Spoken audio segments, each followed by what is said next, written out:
Hello, friends, and welcome back to Malicious Compliance Stories. But before we begin, don't forget to subscribe to our channel if you're new here and turn on notifications so you don't miss a new video every single day. Here we go. Building compliance. I was working on a project at work. It was a huge 300-unit luxury apartment building, and I wasn't quite sure how to draw it.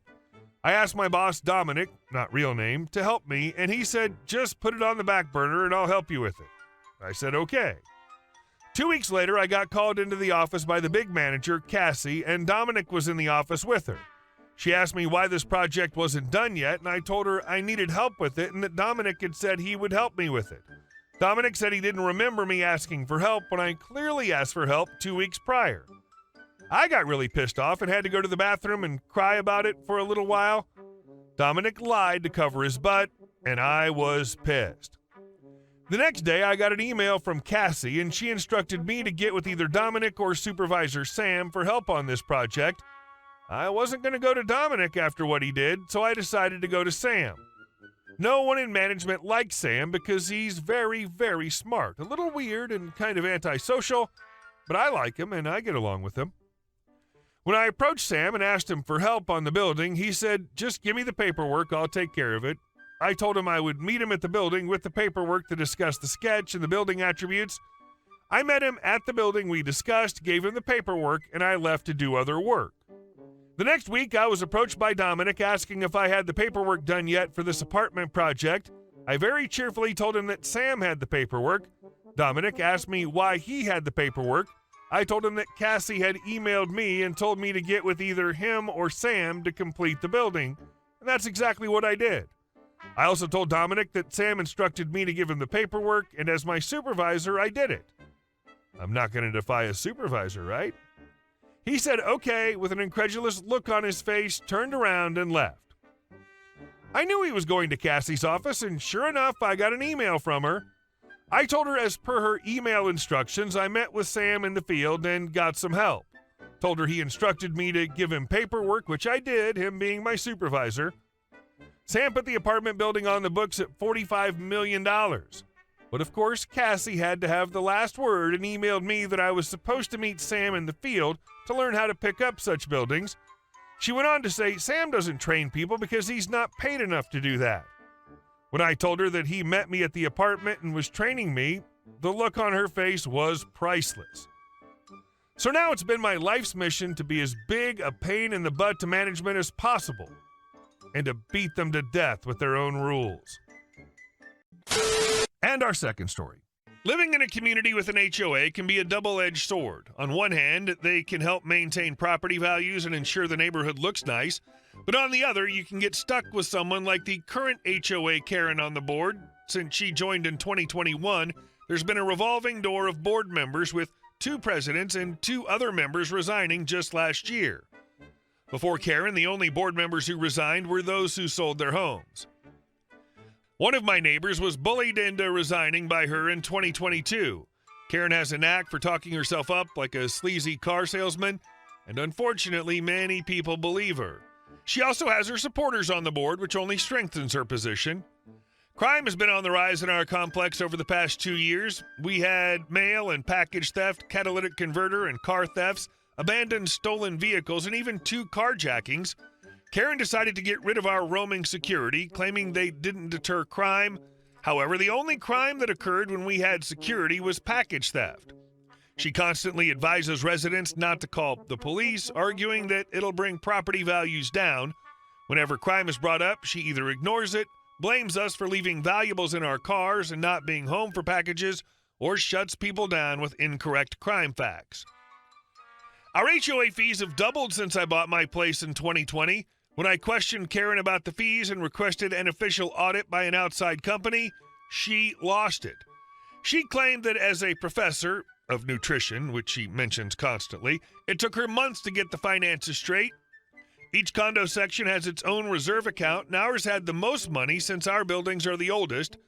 Under her watch, our reserve account was depleted to pay for construction issues with the new $1 million condos, and now she's making us pay it back. The situation reached a new low recently when Karen tried to hit me with her car. I was carrying my dog and walking on the sidewalk about to cross the driveway when she pulled in without slowing down. We made eye contact as she sped into her driveway, forced me to step back. I usually cross the driveway to get to the sidewalk on my side of the street since there's no sidewalk on my side. Thankfully, my Ring cameras, which are motion sensitive, caught the incident. After comparing footage from random days in November and December, I saw that she usually makes wider turns and slows down.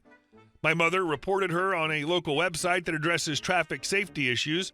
Within minutes of the report, Karen texted me asking me to come to her directly with any issues about her driving and defending herself. She also accused me of reporting it and claimed I was walking in the middle of the street. All of this behavior confirmed to me that she knew she was guilty of intentionally trying to hit me.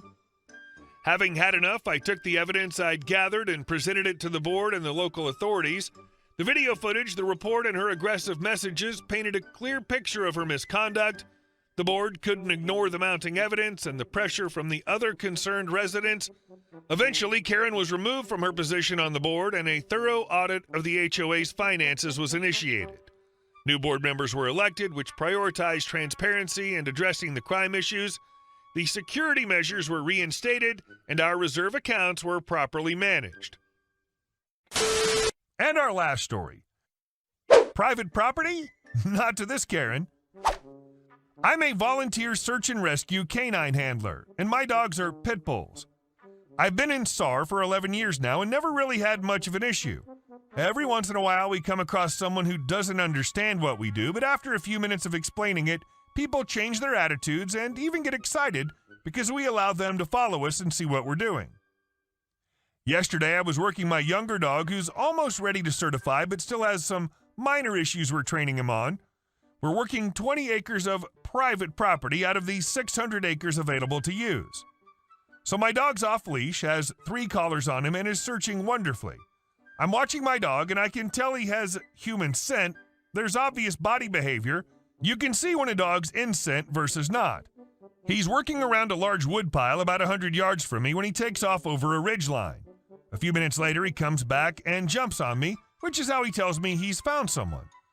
I start to follow him when I hear a lady yelling. By this time, my dog's come back again and told me again he's found someone. Still running behind my dog, I come around a corner, and there's Karen, in all her glory, swinging a hiking pole at my dog. I give my dog tons of praise. I mean, here's a lady screaming at him and waving a scary pole in his face, and he didn't care at all. He did his job very well. That's what I want to see in my dogs. Karen, how dare you let your dog off leash?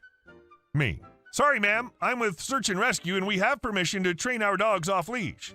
Karen, no dogs are allowed off leash. Your dog is dangerous.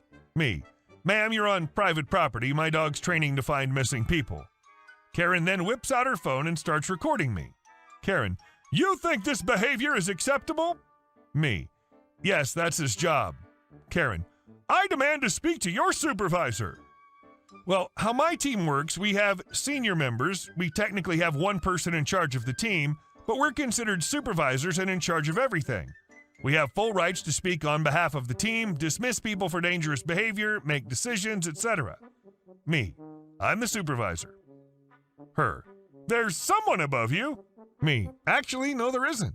I'm sorry you're upset, but what happened is what my dog's supposed to do. Her, you should ask people before you let your dog run up to them. Me, you're trespassing on private property. You shouldn't be here. Karen, what's your name? Me, OP. Karen, your last name. Me, you don't need that. Karen then turns to the 2 men that were with me and takes photos of them and my dog, who's still off leash, playing with his pink pig and laying in the snow. Karen, do you approve of this? What are your names? Both guys shrugged and said, she's the one in charge. Then finally Karen huffed off and my dog got back to work to find the guy that was hidden 20 feet away from where this whole thing took place. Later, she ran into the rest of the senior members and had words about how my dog charged her, acted very aggressive, and how I gave him treats for that behavior. They also tried to explain it to her, and she told them to hush and that there was obviously something wrong with everyone on our team. Hey guys, thank you all for watching the video. I'll see you in the next one.